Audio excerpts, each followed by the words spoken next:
Hello, so tonight's webinar, welcome everyone, is going to be focusing on the topic of resilience, and it's going to be by myself and Vivian, who you can hopefully see, and we're both psychological therapists here at ABL. We're going to sort of give you an idea about what resilience is, and then hopefully give you some tools to take away to start to build on your own resilience. So what is resilience? Carl Rogers was a humanist, philosopher, but also a well-known therapist. And he said that growth occurs when individuals confront problems, struggle to master them, and through that struggle develop new aspects of their skills, capacities, and views about life.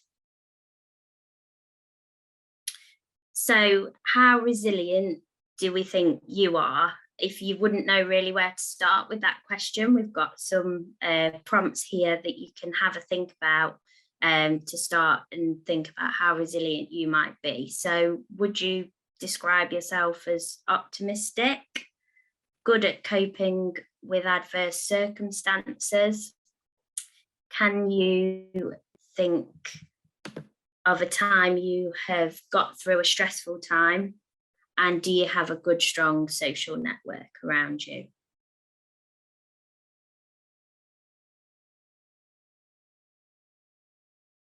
So why would we want to build our resilience? So difficult situations and circumstances are an inevitable part of life, but having the ability to move through and overcome hardship is essential to finding the enjoyment in life and not becoming consumed by difficult situations. And it also gives you that ability to work on your physical health as well as your mental health. So how might we do that? So having resilience doesn't mean that you'll be unaffected by adverse circumstances such as trauma or hardship. However, it does mean having skills to draw on your strengths so that you can work through setbacks, and within that being able to prioritize your own well-being so that you can feel less overwhelmed when you're facing difficulties, and possibly break away from unhelpful coping mechanisms, so things like avoidance or using self-medication, which could be through drugs or alcohol, or just generally isolating yourself and not sort of reaching out to those support networks that could help get you through these times, and also accepting your circumstances so that you can then move forward through them.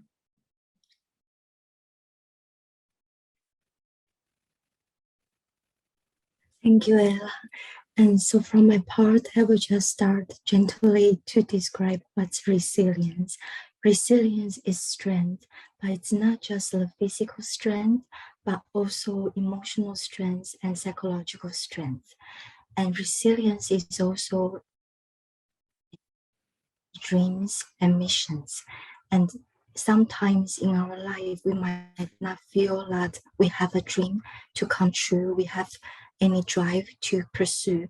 And even in that kind of circumstances, inside of our body, as soon as we were born, there is a natural instinct to survive. And that natural instinct is the drive. So they are all in every one of us. And the next one is the building muscles. So it's like if you go to the gym, if you are a gymnastic, you might notice that when you are building the muscles, you will need to take a break, allowing the muscle to cool down before you train again. So resilience is similar. It's not a rigid or sternness, but more about flexibility, being able to know how you are, how your muscles works. And for this part, you see the next one is forcing forward with a question mark. Forcing forward is not about forcing yourself to go through any obstacles, but allowing yourself to take a step back when we are encountering or in front of obstacles or difficulties, challenges, And then this way we will be able to reflect, to really see the situation from distance, and then we will be able to adjust ourselves to the changes that is imposed by these challenges.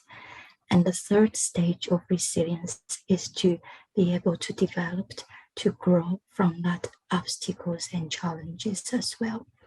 And so for resilience, it is often being described, resonated with the river, because river has that resilient flexibility, being able to have that strength to go to the direction of ocean, to the sea.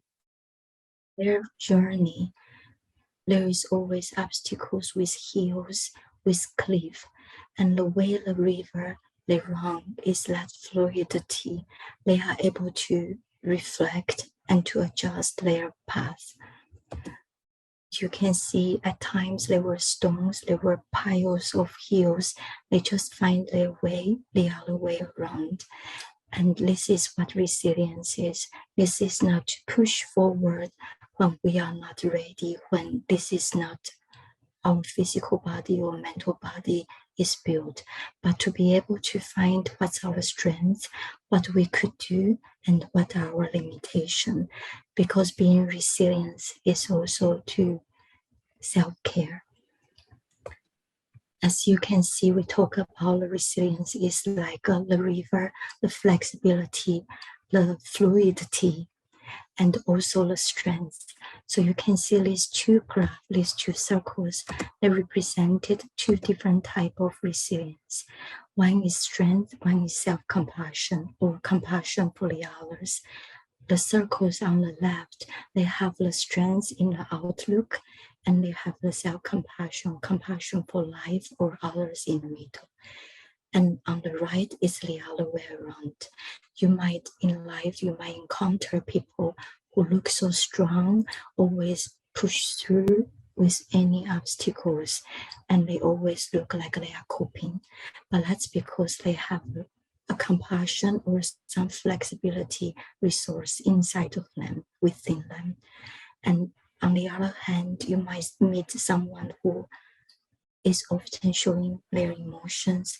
They might be vulnerable from time to time, but at the same time, they are encountering the most tremendous difficulties or adversities. They surprisingly pull through, and that's because the resilience are deep within them. Both styles are resilience. And for individual, we might have both styles as well in us. Depends on our life state, our maturity, and our resource around us. And on the right-hand side is our characters of resilience.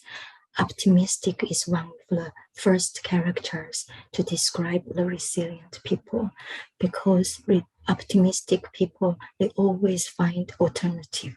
They always find hopes. So there is never the ending for them. And it's that open-mindedness to always open to try something new. And the good coping strategy is referring to what Ella mentioned earlier. There are good coping strategy, there are not so good coping strategy, and depends on how we review, how we respond to these strategies. And support is very important as well, because to have a good support network around us, when we meet obstacles, we know where we can take a breath, and we know who we can consult. So this is very important space environment for us to bounce back whenever we felt we needed to take a break. Physical wellness will be gently described and introduced by Ella as well in the later part of our webinar. And physical wellness is that physical strength. You might notice when you are well, when you have been eating well, healthily, and you have been going to the gym, you felt great, you felt right about yourself. The immune system is very naturally and very directly being boosted. Therefore, you have that defense mechanism from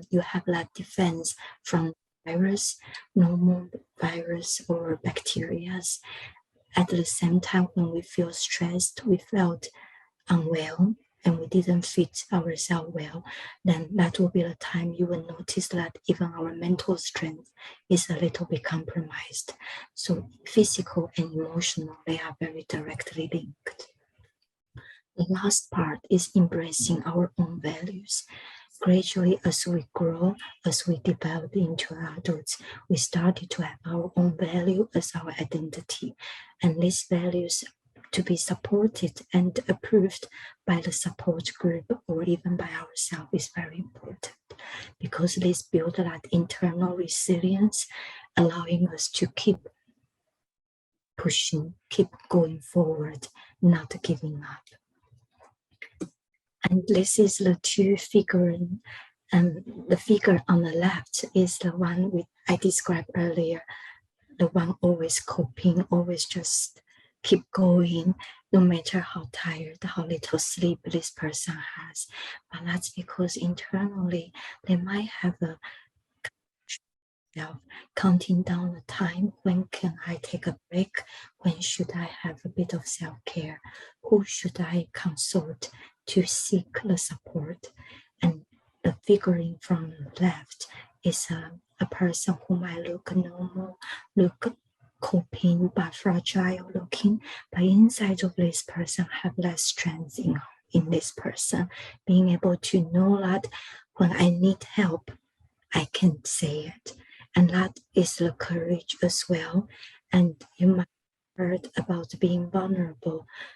Being able to be vulnerable, to show your emotion, is a sign of courage and strength. And this is the example of it. In the next part, I would like to talk about why some people, their resilience are different from the others. The first is DNA and epigenetic. DNA is what we are born with, and this is something we cannot determine. So it might be coming from ancestors, but epigenetic is changing all the time. It's one part of the DNA, and this is the part where as soon as we are learning, acquiring the new languages, we are learning new skills, we are mastering capacities, then our brain is evolving. So actually, even when you are in your 40s, 50s, 60s, you are still changing your brain in some way. So there is always hope.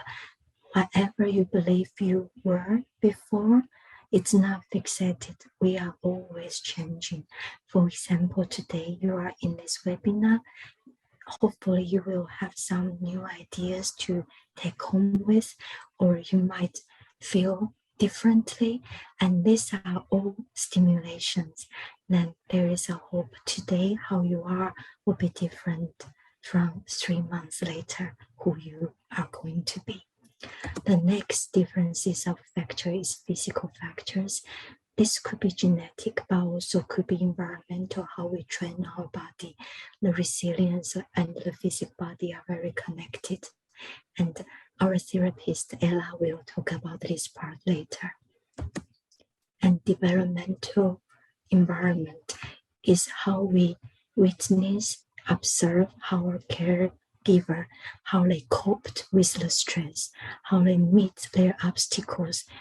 We started to mirror, or we started to remind ourselves to do the opposite way. And this is the developmental environment factors to build the resilience.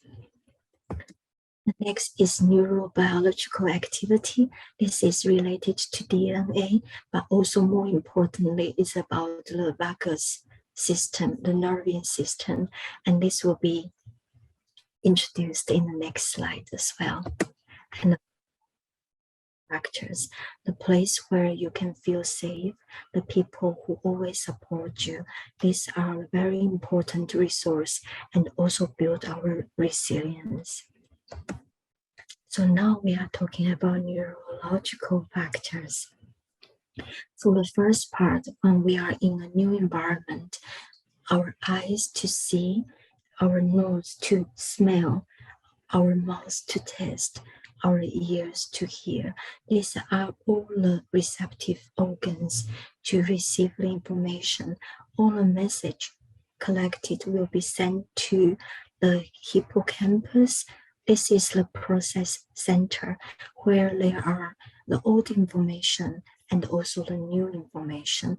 This is also the part where we talk about the brain is always developing. And I always consider this part like a post office.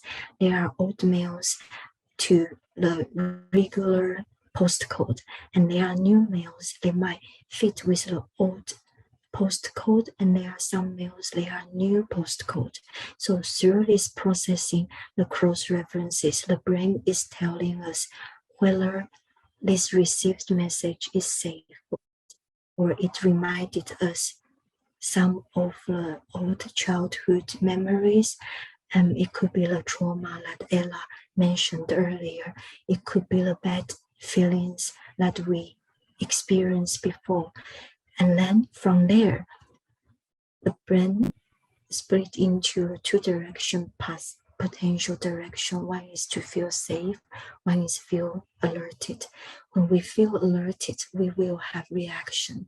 The reaction could be fight or flight. This is the common one that we even heard from the TV, but also freeze and fawn. And so these four are reactions. And for these four reactions is in order to keep ourselves safe. However, it is also very important to make sure that we didn't fall into patterns. And because these four need to be flexibly utilized as well. And the clear example I could think of is like possibly you are with your partner, and that partner made some comments about the cooking the dish you just cooked. And that comment is not positive, but maybe not negative either. But somehow this message come into our brain to this hippocampus process center. It kind of cross-references with some of the comments we receive from the previous partner or from our caregiver since childhood. And then that's the reaction being triggered.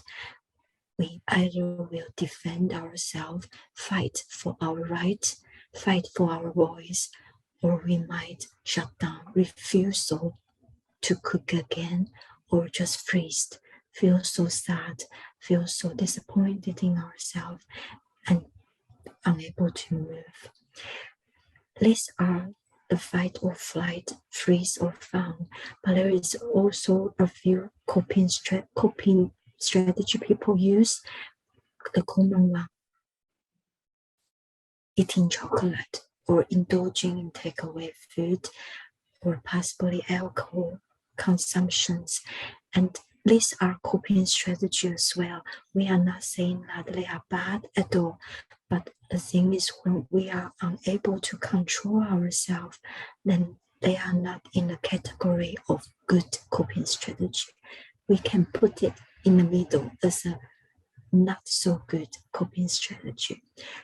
But even by putting it in the middle category, in this part of the slide, I would like to invite us to know that just being aware of how the process are, the perception, the receptive message, how our brain process, how the alert is triggered, and how we reacted afterwards. This is the whole cycle, the whole patterns. But there is a way, is by being aware of these patterns, we are able to interject, we can interrupt these patterns. We might be able to interrupt at any stage before the message is processed to the reaction.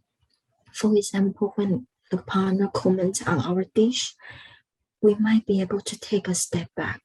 Instead of fighting back, defend for ourselves, we could take a step back, maybe go to the other space, another room, just to calm down and to reflect. If the partner might be having a bad day, if I'm feeling, if my reaction, that angering emotion in me is purely reactive. And this way we earned ourselves that mental space instead of always react, like playing ball game. Having that response, the space to respond, then the trigger is untriggered. So this is the most important part, is to being aware what's going on with ourselves. And this part is, I drew the volcano on the top and the freezing ice in the bottom. The volcano is a volcanic emotional display. It could be anger, it could be fighting, it could be argumentative, and the freezing part could be shut down, could be self-blame. So with these two, it's neither of them are negative or bad. So we said earlier, it's important to be flexible, like a fluid, like water, and in order for ourselves not to be trapped into one specific patterns, the middle part is window of tolerance, and the bigger this window of tolerance is, then less reactive we will be. And this yellow part of windows of tolerance is a mental space where we are able to reflect and then respond instead of to react. And how to expand this window of tolerance is through self-care. I know self-care might be very new ideas to you, or self-care could be a almost super old idea for you. It's very important to figure out what self-care is for you individually. And as we talk about that, drive, desire to survive is already born with us like a seed. We continue grow, knowing how to look after ourselves, or at least we know how to breathe. We know how to drink water when we feel thirsty. It's a very basic level, but the more we are nurturing ourselves, knowing how to look after ourselves, you can see the plant, the tree branches is getting stronger. This is prepared for the hard adversity to come. And remember, resilience is not about being able to survive the adversity, but being able to grow from the adversity as well. So you can see on the final graph here, is after the thunder, after the weather, we are able to continue growing. And through all of this process, we get to know ourselves more as well. And the next strategy is compartmentalization to breathe. This is what we mentioned earlier about withdraw ourselves, take ourselves back to another room to be able to reflect and then to respond to the situation instead of reaction. And I drew 3 boxes. Each boxes are different weather, and it could be one box is the work environment, one box is your friendship, one box could be your relationship with your parents or with your partner. Just being able to move out of one space and to enter the other in order to build that resilience. Like we mentioned about the training the muscles, it's heating up your muscles, but at the same time you need time to take a break, to cool down the muscle in order to build that strength for another expansion or building. And the next part for the self-care and resilience is mindfulness attitude. For mindfulness attitude, the first one and also the foremost I would like to introduce that fit our today is the beginner's mind. We all grow up with the perception of ourselves from other people. They introjected how they see us, and we all the way we collected those impressions of other people in us. We might believe that we are negative. We might believe that we were useless. We might believe that we were not able to do things successfully, for example, to keep fit. But they are not true.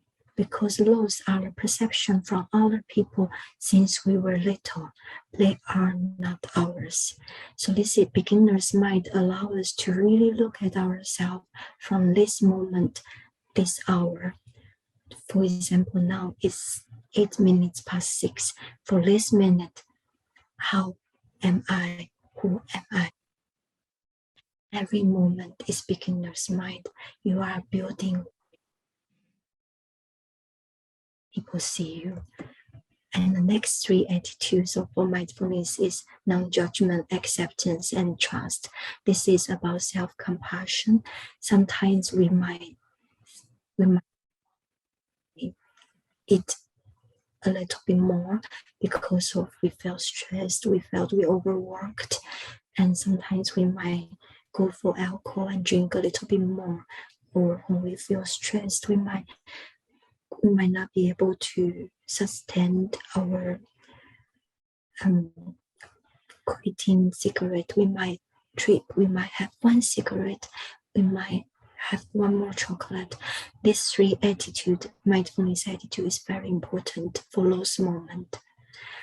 Be compassionate with yourself and knowing that the reason I trip now, the reason I take 1 more chocolate is because some reasons. And then to gently allow ourselves to come back to where we want to be. We derail, and that's normal, and we just come back, return to where we want to be. And next is letting go and non-striving. This is opposite to rigidity, opposite to fixation. As we said, resilience is about flexibility, the fluidity, about being able to reflect and to adjust and adapt. So letting go and non-striving is very important attitude here, to allowing yourself to have a break, allowing yourself to just do nothing from time to time, and allowing yourself to have a moment just to smile. And that will be such a great resource for your resilience individually. The final part is gratitude and generosity. This is about interconnectedness with other people. As we talk about social circle, the support system, there is psychological study found out that the more the people who help the strangers, they felt better themselves, not because they felt they are better than the other people, but they felt they are useful. They felt their life today has a meaning. And this is the part I would like to introduce, the mindfulness attitude, because the gratitude, even for just being able to have a moment of an hour sitting down, this is our gratitude, that thank you for attending as well. The final part is mindfulness exercise. The first is 446. 446 is the slogan, to inhale, to breathe in for 4 seconds, and then hold your breath for 4 seconds, and then exhale, breathe out for 6 seconds. If you have a moment to go with me just now to practice, if we release all of the air from your body, and then we ready to inhale, 2, 3, 4, hold, 2, 3, 4, exhale, 2, 3, 4, 5, 6, and then let's do it again. Inhale, 2, 3, 4, hold, 2, 3, 4, exhale, 2, 3, 4, 5, 6. For this 446, you can do it anytime, at any state. You can do it lying down, you can do it on the bus, you can do it when you are driving. So this is the exercise for you to take away. And then also listening to body's voice. I believe our excellent healthy lifestyle coaches have some slides and training about the hunger scale.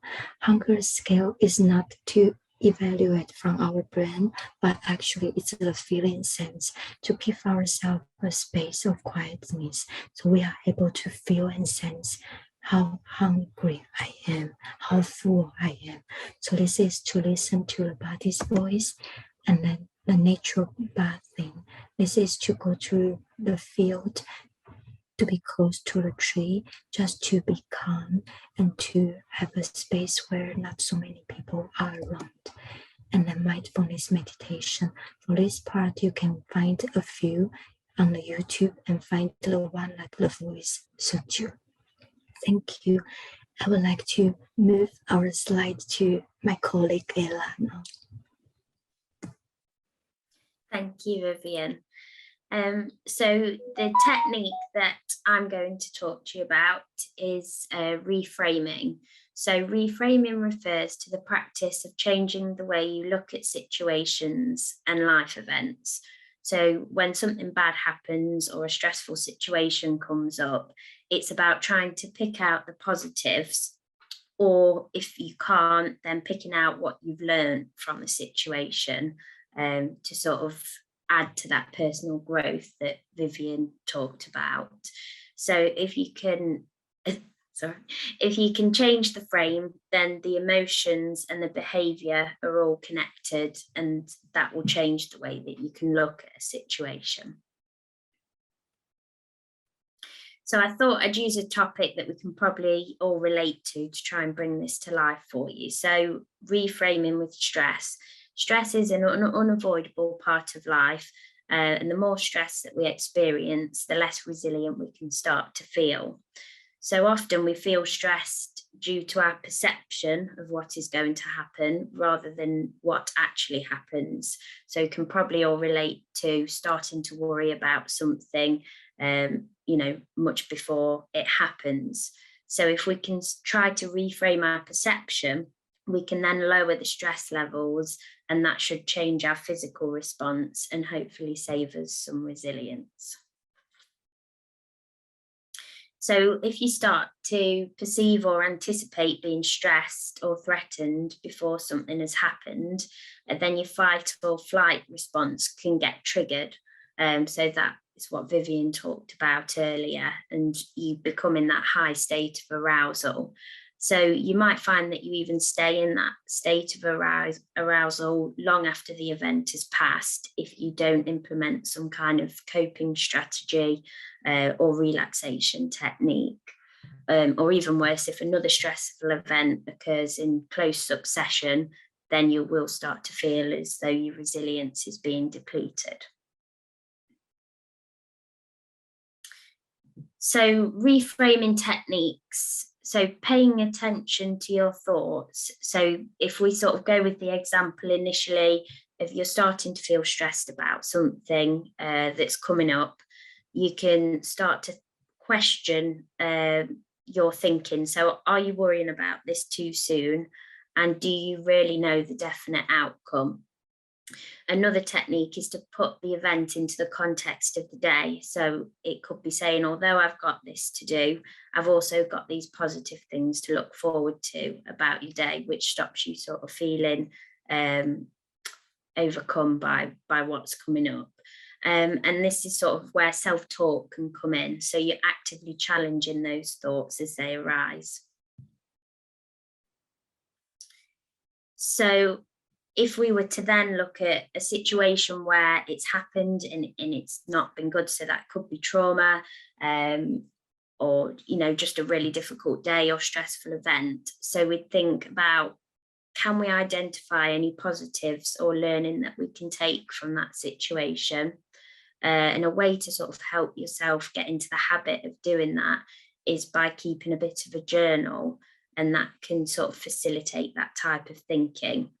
Obviously, it's important to remain realistic. It's not about saying nothing bad has ever happened and everything is positive. But if you can look to create your own positives attached to the situation, it can just make it feel a bit less impacting for you. So if we were acknowledging the impact, that would link back to the self-care that we've talked about. So these are some quite generic suggestions for self-care. We've got reading, taking a bath, exercise or seeing a friend or family member, but I would really encourage you to have a think about what self-care looks like for you and what really makes you feel better when you're not feeling great. And then having that as almost a toolkit to draw upon will just really help when you're faced with difficult circumstances.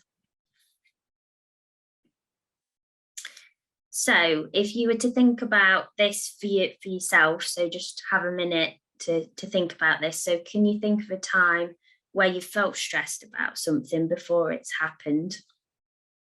And then can you remember how this impacted on the rest of your day? And can you even recall some of the thoughts that you had at the time or after the event? So if you were to sort of hold that in your mind, that situation, if we were to reframe it, can you identify any positives that came from the experience or anything that you possibly learned from the experience? And can you question those thoughts and were your expectations correct? Or is there even another way that you could interpret that event that happened? So I think it's important to note that reframing can take a lot of time and practice to harness. But if it is something that you persist with, it can change the lens that you look at life through, which will then in turn improve your resilience. So moving on to physical activity. So this is looking at how physical activity can improve your resilience in both mind and body. So when we exercise, endorphins are released in the brain, which reduces the stress levels and can leave us feeling happier. Those are some examples of the main endorphins that get released. But it's important to note that you have to exercise for about 20 minutes for the endorphins to get released. However, that doesn't have to be sort of rigorous exercise. Even just taking a nice steady walk would do the trick. So it can also act as a distraction from our worries or troubles. And if you're feeling as though you're stuck in that loop of negative thoughts, going and doing some physical activity can allow you to break away from that. And if you struggle with the concept of, sitting down and practicing mindfulness, exercise is a great way of becoming more mindful because you are connected to that exercise that you're doing in the moment. So as we touched upon earlier, it also improves your immune system because it lessens the hormone cortisol within the body, which depletes our immune system. So I'm sure everyone can relate to that feeling of you becoming run down, you feeling stressed, and then you start to feel unwell. So doing some exercise can help to build up that physical resilience. So I just think it's important to note that when we're linking physical activity to resilience, the type of activity that we choose to do is really important. So it needs to be something that is enjoyable, because if you're doing something that you don't enjoy, it can become more of a punishment than a pleasure, and that sort of defeats the point of doing it to build your resilience. So if you enjoy it, you're more likely to keep doing it. And there are so many different ways that you can stay active. It doesn't mean you've got to go to the gym to build your resilience.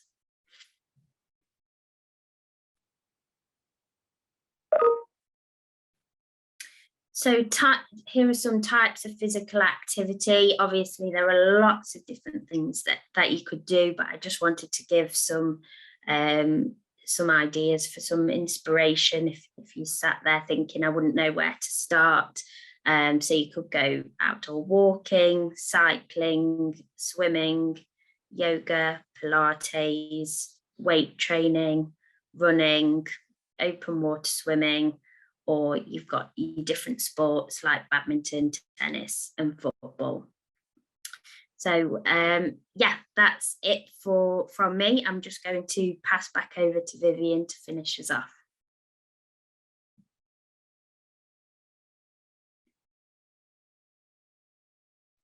So this is today the webinar we prepared, and we have gone through the resilience, the definition of resilience, and the resource and characteristic of resilience, the neurobiological activities, self-care, compartmentalization, mindfulness, and reframing, and physical activities. And this is just for you to have a bit of the overview of what our webinar has been entailing. And I hope you have enjoyed the webinar, and if you have any questions, welcome.